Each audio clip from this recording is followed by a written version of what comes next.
Olá pessoal, bem-vindos ao BAT 101, Introdução ao Hebraico Bíblico. Essa é a primeira aula da unidade 20. E na unidade 20 nós vamos aprender acerca dos verbos fracos penun, que você pode encontrar na Gramática de Futato, capítulo 15, sessões 1 a 5, ou no capítulo 32. O capítulo 32 não tem um número de sessão ali, mas tem uma sessão chamada primeiro nun, e dei uma lida naquela sessão ali. Aqui estão as páginas para sua referência. Vamos também estudar os verbos fracos peyod, e você pode encontrar mais informações sobre os verbos fracos peyod na Gramática de Futato, capítulo 17, sessões 1 a 3, ou também no capítulo 33, e aqui estão as páginas também para sua referência. Antes de começar essa unidade, eu quero apenas revisar umas coisas que nós já aprendemos. Existem certos verbos que não usam as mesmas regras que os verbos fortes que nós acabamos de aprender. Nós aprendemos todos esses paradigmas dos verbos fortes, porém, os verbos fracos seguirão regras diferentes. Agora, a raiz pa'al, ou pe ayin lamed, é aquela raiz que nós já vimos, é utilizada para distinguir, para a nomenclatura dos verbos fracos, né? Então, o verbo peyod é um verbo que começa na primeira posição, na posição do pe, tem um yod. Um verbo ayin gutural é um verbo que é uma segunda gutural.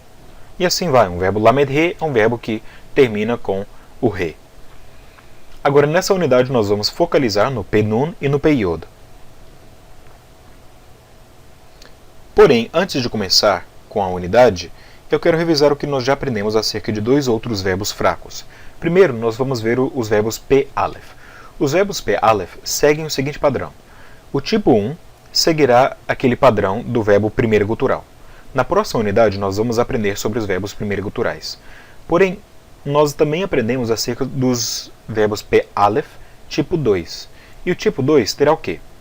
Em primeiro lugar, terá um alef quiescente no kala imperfeito. O que é um alef quiescente? Ele não leva uma vogal.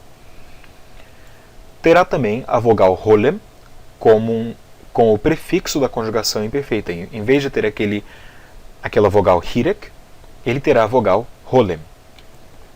E finalmente o verbo tipo 2, o verbo pe-alef tipo 2, terá uma vogal tema patar, que é transformada em uma vogal tema segol, no 3ms, 3fs e 2ms da conjugação imperfeita consecutiva.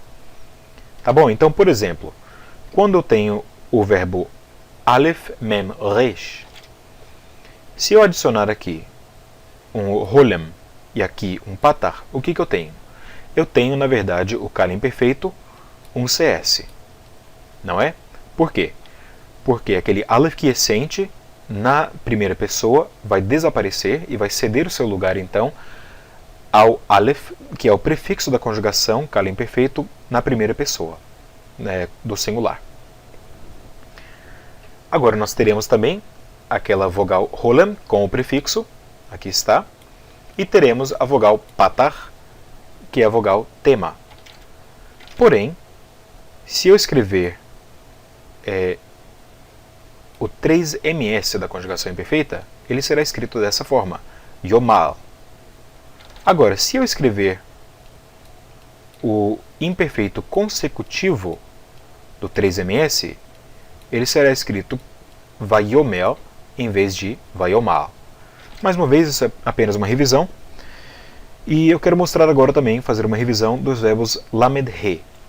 Os verbos lamed he seguem um certo padrão. Qual que é esse certo padrão? Bom, aquele re, na verdade, não é um terceiro radical, né? Ele é a letra, a matres lectionis do quê? Da vogal kametz he. Então, aquele terceiro radical, sem um sufixo na conjugação, será re. Onde isso acontece? Bom, isso acontece em verbos perfeitos, 3ms. Então, galá terá a terminação kametz he e não apenas o re. Nos verbos imperfeitos, nós teremos a terminação segol he, yigle.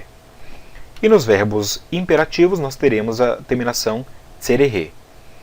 Isso sempre acontecerá que eu coloquei apenas os verbos lamed he no kal, porém isso acontece também em outros troncos, não é?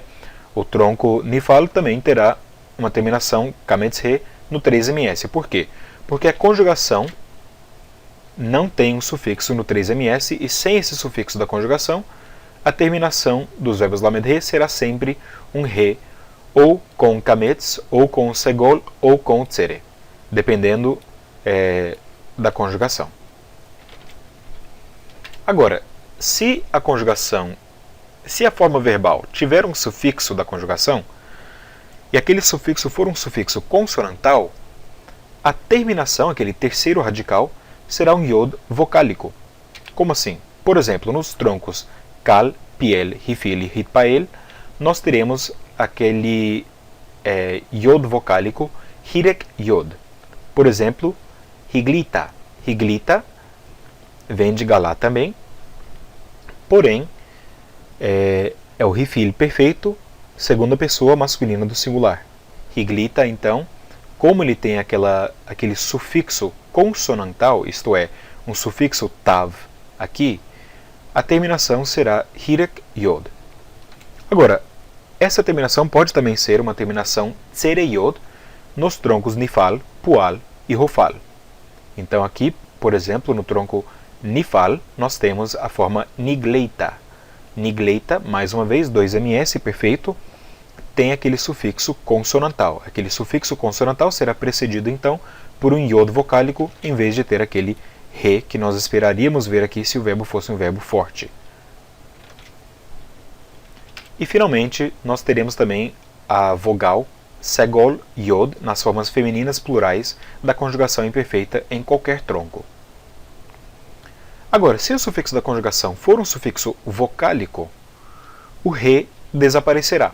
Por exemplo, em galu. U é aquele sufixo vocálico do verbo perfeito 3cp, não é? Nesse caso, então, galu, o shurek, vai tomar o lugar do re, que seria aquele terceiro radical entre aspas. Lembre-se mais uma vez que na forma 3fs da conjugação perfeita, o re será trocado por um tav. Agora, existem certas anomalias com os verbos lamed he.